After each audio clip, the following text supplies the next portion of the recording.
Yeah, g'day TryPod family. Well, specifically, good morning for the first time since we've co-hosted this show together. A very good morning to all of our listeners that are here live with us or potentially listening later as a podcast. We're here to recap everything finals week 3. We know who's through to the grand final. It was a huge weekend of footy. Before we get to all that, Winnie, how are you feeling on this fine, beautiful Sunday morning? Yeah, good morning, mate. We thought we'd get up bright and early and recap the NRL's done dusted for the weekend. Wrapped up last night. We saw 2 prelims. You know what? Actually, I'll give the first word. We've had a good weekend of results, but I'll give the first word to Winnie from the past. 2 weeks ago, Winnie said this on the recap show. Let's have a listen. Is it too early to say what grand final it's going to be? Broncos, Panthers. Panthers minus 3.5. Who do you like in that? It feels like there's 2 teams playing one level and then everyone else is playing a different level. I mean, that Winnie guy does know a thing or two about footy, mate. And it's so true that the thing that I found most interesting about this weekend is we go all the way back to finals week 1.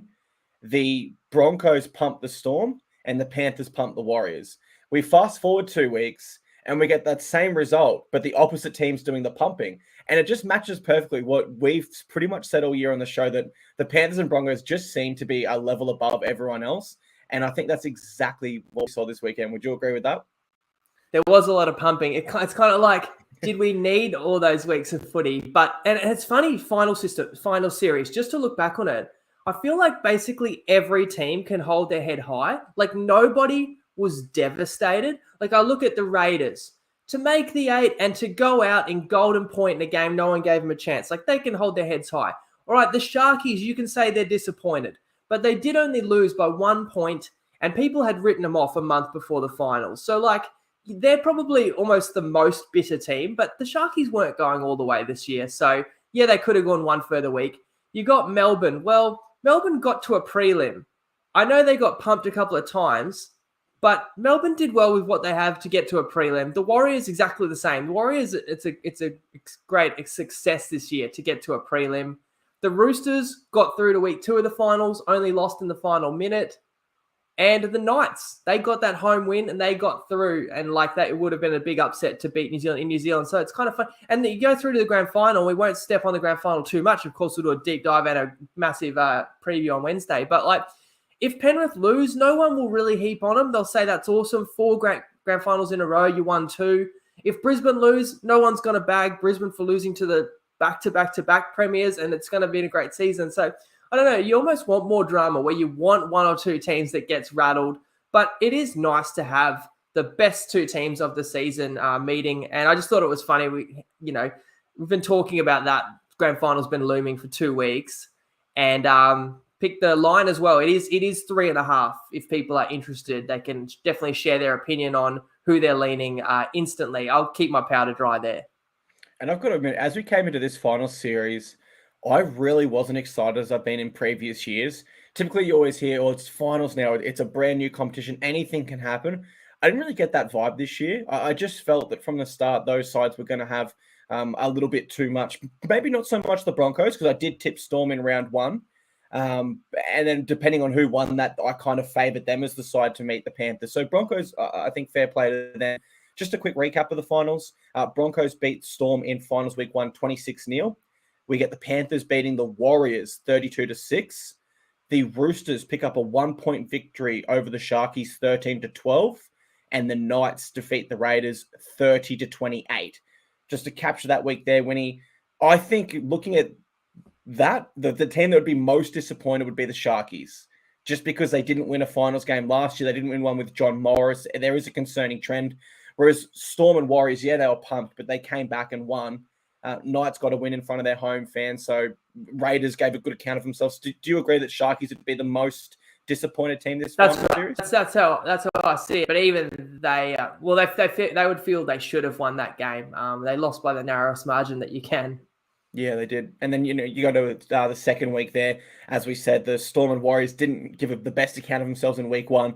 They both come back and get handy victories. Storm 18-13. Warriors pump the Knights 40-10, which then leads us into this week, which we will jump into in just a moment. Before we get there, I want to go to you on the best bet front and see how we went this week.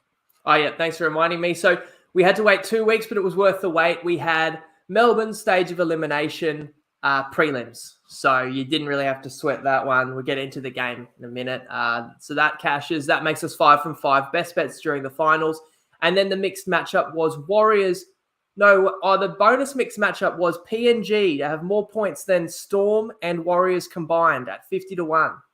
I wish I'd given that out. That was a surprise. PNG. That was awesome. Saturday afternoon. So physical and such a different game in Port Moresby. And we were just talking about it before we went live. But not the game a lot of people were expecting. That line shot up nearly to 50.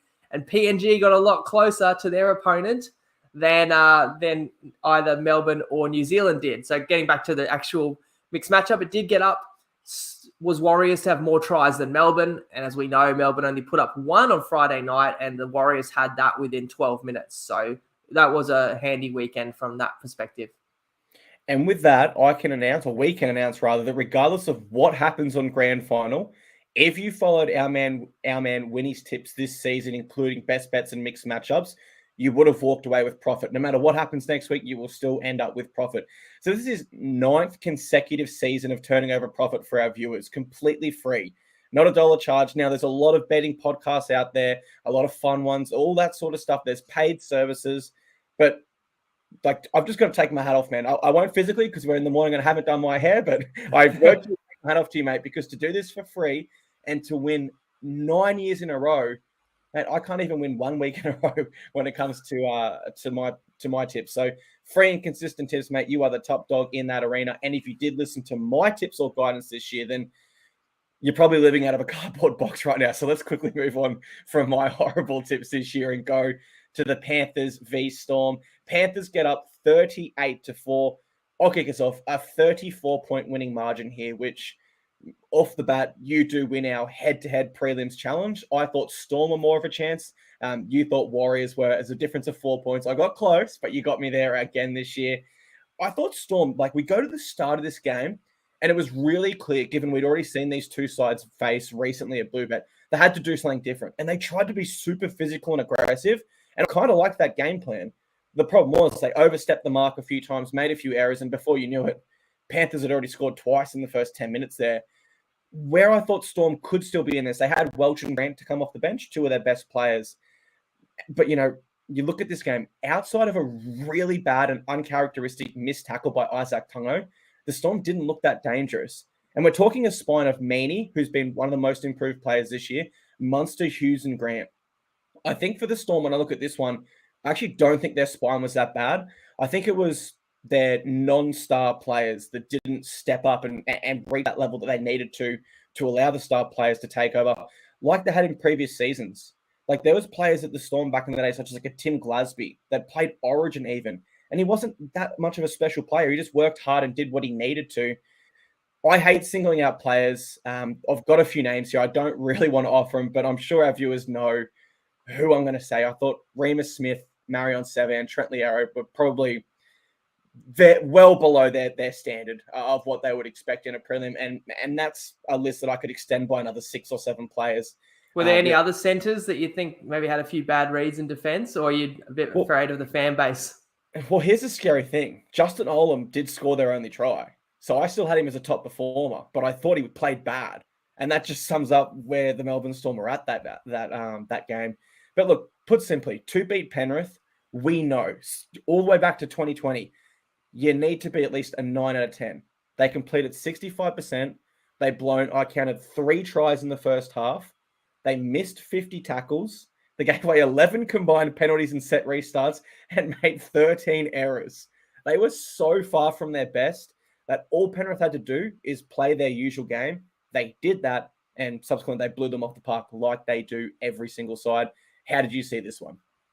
Yeah, I see it it's a game of momentum, right? The pendulum swings one way, then the other. The problem is against Penrith, it doesn't swing your way too often. You're not going to get many chances against Penrith, so you got to take them. And Melbourne started well in the sense that they got a cheap try. You're right. It's a whiff by Tungo, and it's a soft try that you're not expecting to get. It's a bonus try. But that was the Storm's short period where they had to take ascendancy. And at 4-4, the Storm got back on the Panthers line again and had, I think it was a batted back kick or an offload that allowed basically an easy 3-on-2 to score, and they muffed it. And then there were multiple Storm line breaks. I can think of who made the line break, and they're trying to get the ball to Munster. It was Harry Grant, wasn't it? But Cleary pinched it, which was a pretty spectacular one hand. And there was a line break down the right-hand side, and they didn't get anything from it. Well, when the momentum is going your way, you have to take something from it. So the Melbourne couldn't do that. Part of it was completion rate, as you said. They were sub 60%. The Panthers completed like 33 of their first 34 sets, right? By the time the Panthers spilled it a couple of times late, the margin was already 20, 30 points. So they gave Melbourne really very little chance. And when Penrith, that's the other thing about momentum, it's going to swing Penrith's way. So to beat Penrith, you have to be able to absorb it. That's going to be the challenge for Brisbane next week. That they're going to be under the pump. There's going to be either Brisbane errors or repeat sets for Penrith, and Brisbane's going to have to be able to take it better than obviously what the Warriors or the Storm were able to do in this final series. So, the other observation is that Penrith beat both of the common opponents, Melbourne and New Zealand, by a little bit more than the Broncos did. People can read into that whatever they like. But probably should have gone my gut instinct, which was 13 plus for Penrith here, because they destroyed Melbourne. The other point I have to make about this is I think I was right all along. I don't think Melbourne was a top 4 side. I think they overachieved to get there. Everyone was saying, like, at the end of the game, they lost the Bromwich brothers, they lost Kaufusi, they lost Brandon Smith. It's like, yeah, it's easy to say that after we've watched them get pumped twice. But I was saying it before the final series, I didn't really think they'd make noise. I was saying it before the season. I was wrong because they did so well. They got into the top 4. But, if the Knights don't get so many injuries and stuff, the Knights probably get that spot. I don't know. I think Melbourne did so much with not a great deal. Like, I think it was a great achievement to get as high on the ladder as they did and to get to a prelim. But it was also pretty evidential that, is that a word? Evident that they weren't on anywhere near the same level as the sides that are playing next weekend.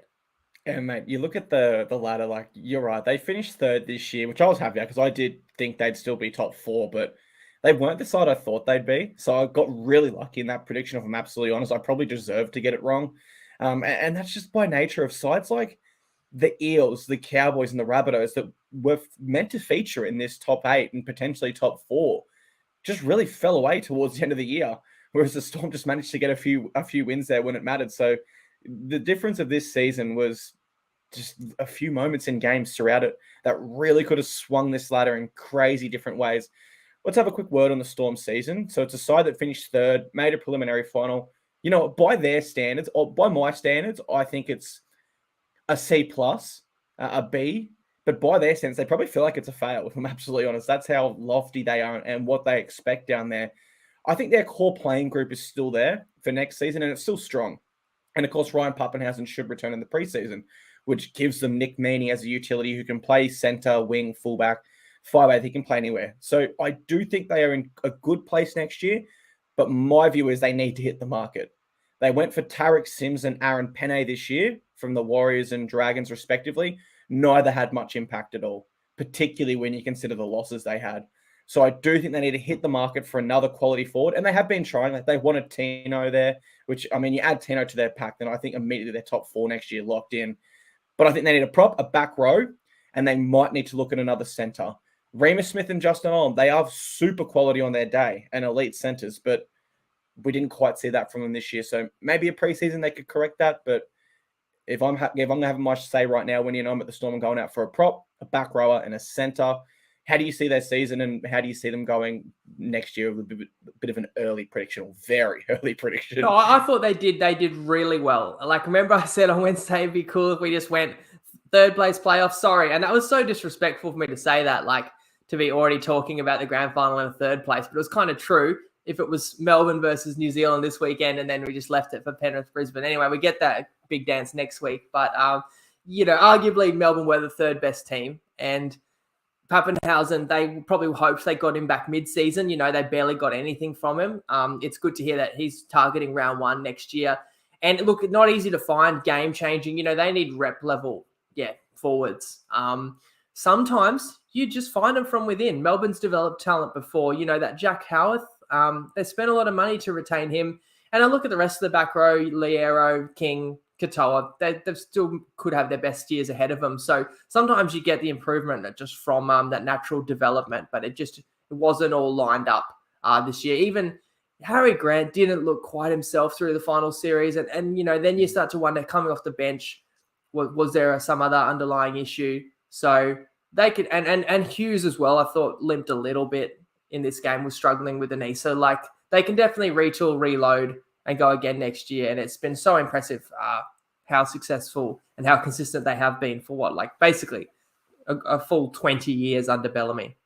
Yeah, and that's the thing. When you hit finals, a lot of it is literally the timing of your health. Are your players fit and healthy, ready to go, rested, or are they carrying niggling injuries? That can be the difference. Had a look at some off-contract middle options for them. There's really not that much, man. Like Nathan Brown from the Roosters, Pawasa Farmasili from the Dolphins, Wiremu Greg from the Eels. If he's still available, I'd look that way. Wouldn't go Matt Lodge with that ACL. Jordan McLean, he's been there before. That could be an option. But I think the best middle forward option for them would honestly be Luke Thompson from the Doggies. I don't think the Storm are the sort of club that would pay the big money he'd want, though.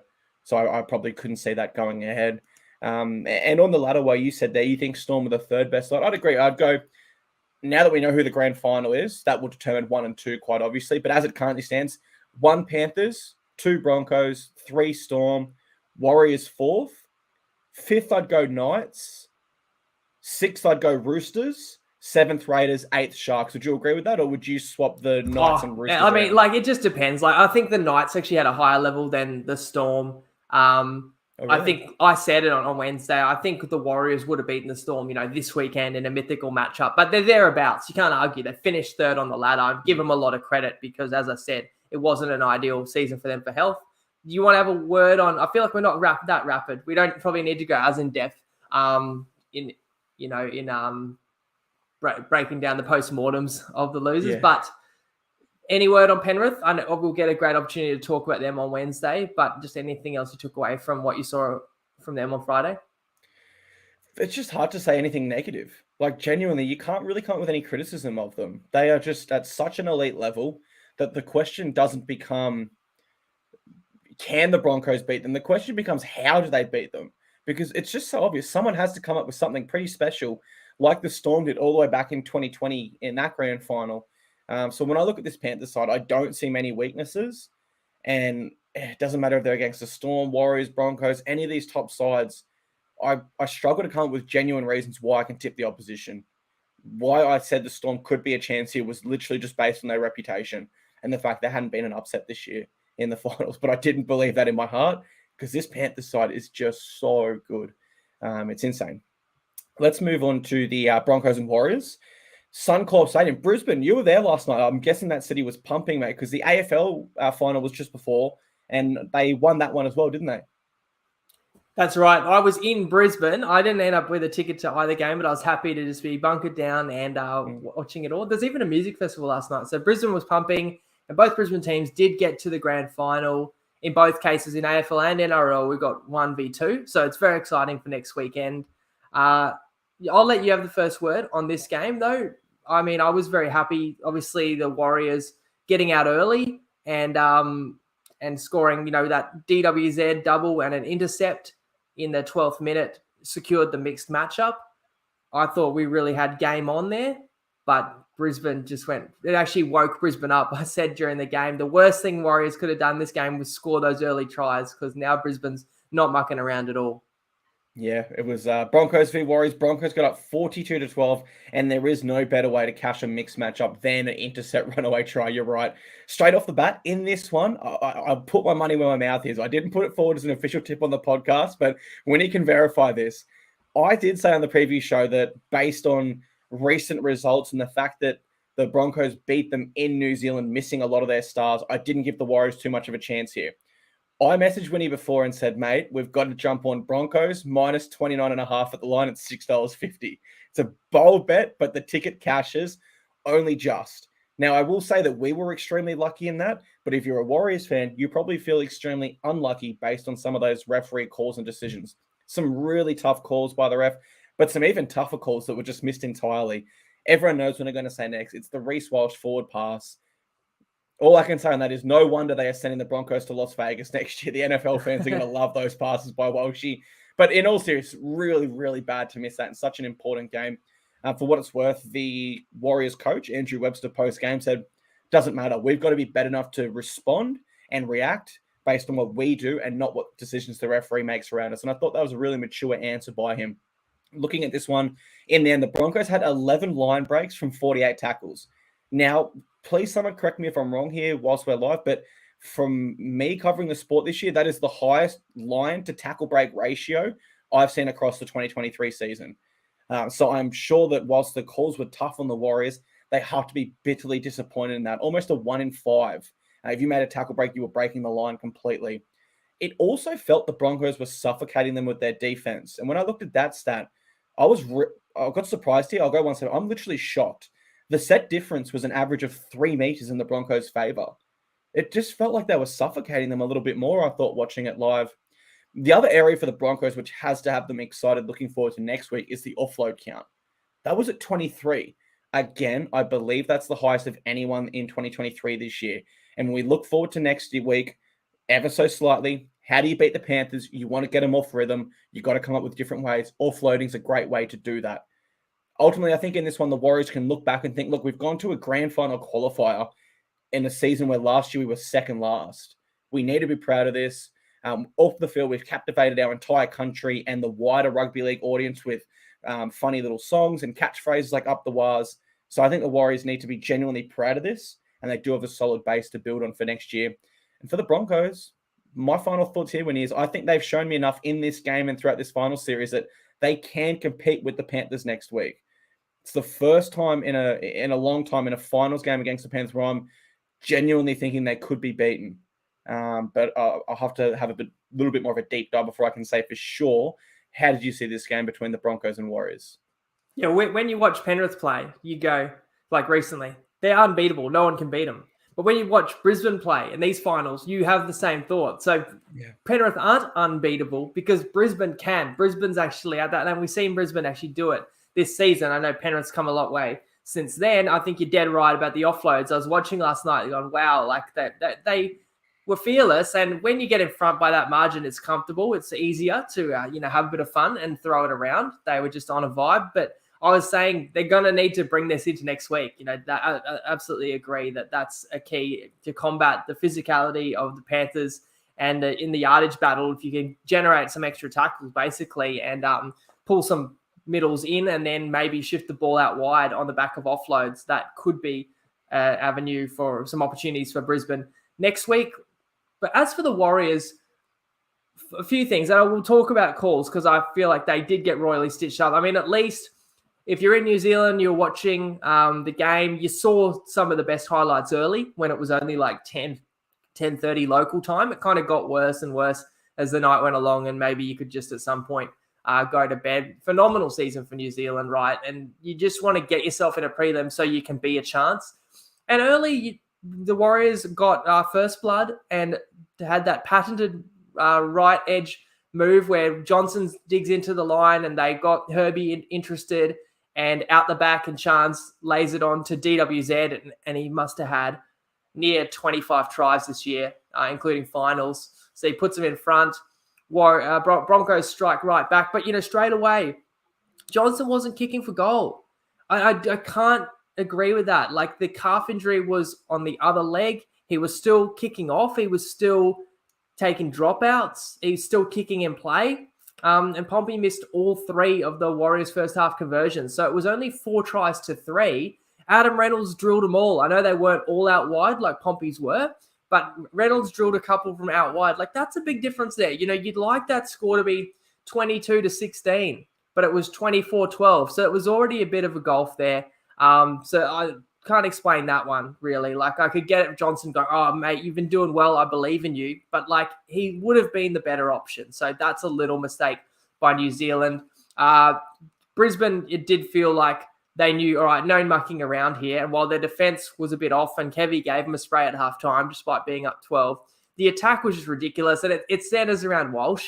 Like, the speed that he can hit the ball at. And I think what I really notice is his ability to play the perfect pass, not necessarily always because he threw the intercept, but he can throw a pass on a dime while he is moving at such speed. And maybe that's something people can't appreciate. Like some of the passes he throws are skillful enough under any conditions if you're just jogging to put it and the timing. But he does it while he's at like top speed, and his top speed's like higher than just about anybody else's top speed. So it's terrifying for defenses. You could see a couple of times where he swept around and he started to accelerate to the line, and you just basically like, if he gets the ball, he's going through the smallest gap because his speed.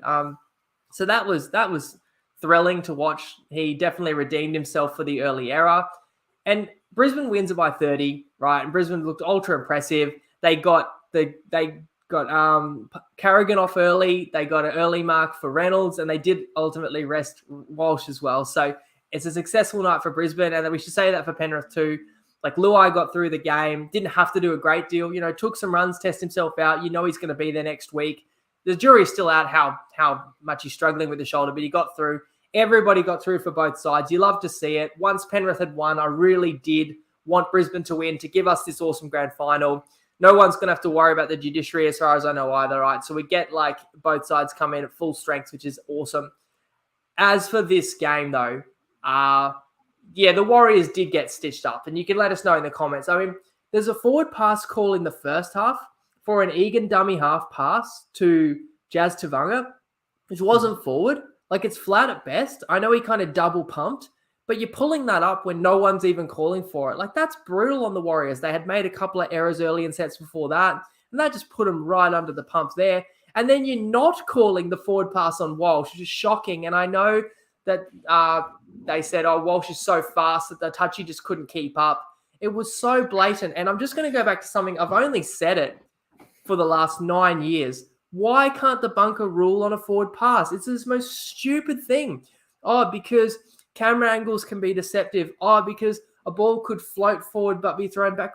But how come I can look at that replay and go, that was 3 meters forward. So can you. So can 20 million other people. So how come we can all know it was so wrong, but what? We're not allowed to use a replay? Like, what if they just had a rule that said, the bunker can't rule on knock-ons because the camera angle could be deceiving? Like, would we accept that? It's just as dumb. It makes no sense. And I've said it for so long. So maybe we get some good out of that. Maybe next year they say the bunker, look, if it's touch and go, the bunker won't overrule. But if you want to challenge it, or if a try is scored and there's a questionable pass, the bunker can actually look. Because it's so dumb when the bunker's checking a try and they can check every aspect of it, but then a pass could be thrown 3 meters forward and the bunker has to just pretend they didn't see it because they can't rule on that. So that was ridiculous. I guess the other one that's going to sting Warriors fans is probably that they got a sin bin for, was it Stags? Yeah, being taken out on a kick chase in behind. But Stags also grabbed Pompey early. We saw that in the grand final. Cooper Cronk grabbed one of the Raiders forwards early, might have been Papali'i, and got a sin bin. So you're getting the wrong end of the stick on both occasions there for the Warriors. So I do feel for them because it would have been closer. And I feel like I was a little bit more right that the Warriors had more to offer this weekend than Melbourne, for example. But I guess it doesn't really matter. It would absolutely sting if this margin only ended up being 1 or 2 tries, but it's 5 tries. So that was my disappointment in refereeing. You just hope that they get it right next weekend when you know the game is going to be a lot closer. Fingers crossed. And yeah, you're right, because it's hard to get a true read on the Warriors in this because of so many bad calls. Like, how much did that contribute to this end scoreline? Because it is easy to go, well, it was a 30-point victory. Who cares that the referee stuffed up? But it's the little momentum shifts. And as you said, the pendulum swinging and how it can influence an 80-minute game can be massive sometimes. On the forward passes, my 2 suggestions. Number 1, if the bunker can rule on a captain's challenge where we're watching in like slow motion someone touch a ball, just nip their fingertips. Yeah. And the bunker can suddenly tell, we can see it's traveled backwards. So you can tell that something that's nipped a fingertip that goes backwards, but you can't tell that a ball that has blatantly gone, doesn't make sense. So for me, the rule just needs to be a forward pass is a bloody forward pass. None of this, it was backwards out the hands crap. If it goes forward, it's a forward pass. Just literally make it that simple. A blanket rule. It doesn't matter if you pass it backwards out of your hands. If the ball travels forward, You have committed a forward pass. And I think that takes everything out of this equation. I actually have to push back. This comes up every time. Yeah. Alex used to say the exact same thing for years. He used to say that to me. But there's videos you can actually watch on YouTube with the physics of it, that if you're running really fast forwards and you throw something backwards, it still travels forward. Like, the concept of throwing something out of a car window, right? It doesn't go straight. It like travels with the inertia or momentum, I suppose. So I don't think you can do that. But yeah, the stupid explanation that we can't use video replay because it can be deceiving because of the angle or whatever. Yeah, but the touchy, as we know, is not always dead in line. Neither is the ref. They've got a tough angle as well. We see it every week when we watch it on TV. We know. And then the commentators can often say, like, look, some of them are line ball, and we don't want to put the game under a magnifying glass and become NFL where every play needs to get examined. I'm not saying that, but we judge so many other aspects. It's really important, and you can tell absolutely clearly, and 100 people in a room can agree with some of these are right or wrong, and we handcuff ourselves and don't use the technology that's available. So it is ludicrous, and Warriors fans would be rightfully burning about that. Absolutely. We don't have all the answers. No one has all the answers for this, but we do want to see your guys' comments roll through. What do you guys think the NRL should do to address the forward passes that they have missed, most notably in this game? And whilst you do that, we will go into the Warriors season for a quick word. Look, I think looking back at 2022 and where they are at now, they can legitimately only be proud. You couldn't really say a negative from going from second last all the way to a grand final qualifier. 2024 for me does loom as an indicator as to whether they are genuinely the most improved side in this competition, or perhaps they overachieved in 2023 because they didn't seem to have the toughest draw, particularly towards the end of the year. Now, I'm not prepared to make any call just yet on where the Warriors might be next year. There's still so much to happen until then. But I will say there are instances like the Cowboys in 2022 to this year where sides do overachieve that one year and suddenly get brought back a little bit to the pack the following year. Back to this year, though, I only have positives to say. They made a bunch of signings, and all of them had good impact. Like, they didn't really have a bad signing this year. Even Tamati Martin, who missed a bunch of games, was still a great signing in the end. Sean Johnson found his best form again and should win the Dally M medal next week. They have depth around their spine positions. Right? Is it tomorrow night? Oh, is it? Sorry, I could be wrong. It typically used to be Monday nights, but they may have moved it. Yeah, fingers crossed it is. I'm really excited for that. As long as they don't do the split nights again. The 2-night thing was really, really bad. Sean Johnson found his best form. Dally medal, whether it's tomorrow night or next week. We both have him locked in for that, I believe. And they have depth around their spine. Like Luke Metcalf is an option at fullback and 5'8". And generally as well, I believe their New South Wales Cup side made the prelim as well and was knocked out. So they got depth there. They got the right signings. And potentially another preseason building all of these connections could be the catalyst to take them up to that Broncos and Panthers level where they need to get to. A word from you on the Warriors season, please. The unbelievable season. The only negative thing I can say about them is I tipped 3 really long shot odds bets preseason on the Knights, and the Knights came second in all those markets, most improved, ladder handicap, and best of a bad bunch to the Warriors. So they foiled all my great value preseason tips because they had a charmed season and they were unreal. The challenge is going to be backing that up next year. What's in their favor is they keep basically the core of the squad together. It'll be Webster's second year, and they've clearly got an amazing culture, and they've seen how excited and passionate the fan base gets behind them when they're playing well. So you'd love to think that they can harness that and build on it for next season. The reason I kind of wrote them off, again, they had Reece Walsh, and they released him early from his contract for compassionate grounds because I believe his daughter was in Brisbane, right? He wanted to move home. Imagine if they didn't release him or they put a clause, but you can't play against us or something like that. It's pretty harsh that Walsh ends up being the one that's tearing him apart in a prelim. But in saying that, CNK did such a great job. It wasn't a massive downgrade. And that's giving a huge compliment to CNK. I look at this team, how could they get better? I mean, maybe one more strike outside back. I'd love to see a Joey Manu, someone like that on this team. I think you're forgetting who they've signed next year. Roger Tuivasa-Sheck's going to play centers for them. Oh, well, again, that's awesome. I'm skeptical about, sometimes players just don't have that same explosivity, that same pop. If he comes back and he's the RTS of a couple of years ago, that's unreal. I still think, Yeah, like you could sign Joey Manu and play him 6 or something. Like, because I think 1, 7, 9 are players that can take you to a grand final. They've shown that. And even the forward pack, like Tohu Harris had one of his best years. Fanua Blake's was just about as good as any prop. So you couldn't find many deficiencies in their team.